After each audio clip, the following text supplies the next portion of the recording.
दोस्तों सत श्री अकाल। कोरोना वायरस की इस महामारी दे विच जिहड़ा 2 महीने का लॉकडाउन भारत सरकार वालों किया गया सी, उस लॉकडाउन तो बाद बहुत उम्मीदां सन मिडल क्लास नूं, MSME सैक्टर नूं, सैलरीड क्लास नूं, छोटे दुकानदार नूं, प्रोफैशनल नूं, आम व्यापारी नूं, लघु उद्योग वाले व्यापारी नूं, छोटियां फैक्ट्रियां वालियां नूं, कॉन्ट्रैक्टर्स नूं कि सरकार कुछ ना कुछ उन्होंने डायरैक्ट बेनिफिट देगी। बट सूबा सरकारां वालों ते भारत सरकार वालों जो एक कोझा मजाक किया गया है मिडल क्लास दे नाल, हिंदुस्तान की वो मिडल क्लास जिन्हें पिछले 70 सालों के विच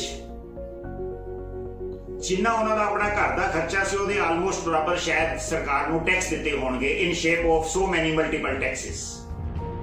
देश का जिहड़ा ਇਹ 7-8 करोड़ उद्योगपति है in shape of factory owners, contractors, professionals, दुकानदार, ये लगभग हिंदुस्तान के 25 तो 30 करोड़ बेरोजगारां नूं रोजगार दे रहा है अपने लैवल ते, जिहड़ा कि साडीआं सरकारां समर्थ नहीं हन। ये उद्योगपति उन्होंने रोजगार दे रहे हैं। ते जदों अज इस MSME सैक्टर नूं जरूरत पई कि उन्हां दी सर्जरी होनी बहुत जरूरी सी, ते साडीआं सरकारां एलोपैथी दवाई देने की बजाय उन्होंने होम्योपैथी मेडिसिन रिकमेंड कर रही हैं कि तुसी लोन लै लो साडे तो, साडे कोल 3 लाख करोड़ रुपया असीं तुहाडे लई रख दिता, तुसी साडे तो लोन लै लो। The MSME sector already crisis दे विचों गुजर रहा है।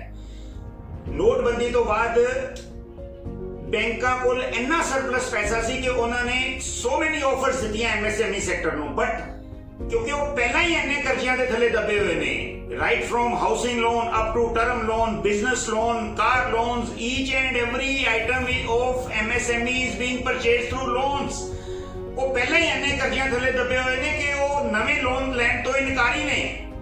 ते जिहड़ी साडीआं सरकारां ने वो सचमुच साडे नाल एक कोझा मजाक कर रही हैं कि 3 लाख करोड़ रुपया तैयार है जी ते वो होर लोन लै लो, जबकि पहले ही उन्होंने तो किस्तां नहीं दित्तियां जा रही। आ 2 महीने के लॉकडाउन ने तो सचमुच मिडल क्लास का लक तोड़ के रख दिता है। दोस्तों फैसला तुसी करना है, इन्हां सरकारां नूं जवाबदेह तुसी बनाना है। सानू सब नूं इकट्ठे होकर एक सवाल करना पड़ेगा सूबा सरकारां नूं ते भारत सरकार नूं कि 2 महीने दे विच तुसी हाथ खड़े करते, तुसी ना बिजली दे बिलों के उपर सबसिडी दित्ती, ना तुसी बैंक लोन्स दियां जिहड़ियां इंटरस्ट सी माफ कीते, ना तुसी प्रॉपर्टी टैक्स माफ कीते, ना तुसी होर जिहड़े रेगुलर खर्चे चल रहे सीगे सरकारां नाल रिलेटेड वो माफ कीते।